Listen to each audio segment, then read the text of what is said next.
šodien mums atvedās turas bloķēti no Mercedes Sprinter. Tas jau jaunas paudzes, FBS 4 paudze.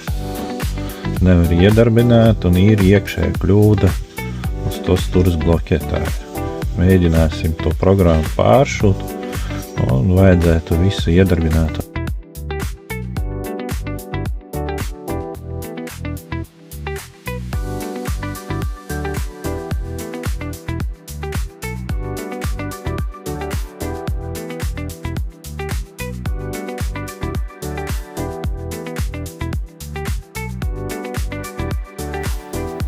Un viss ir gatavs.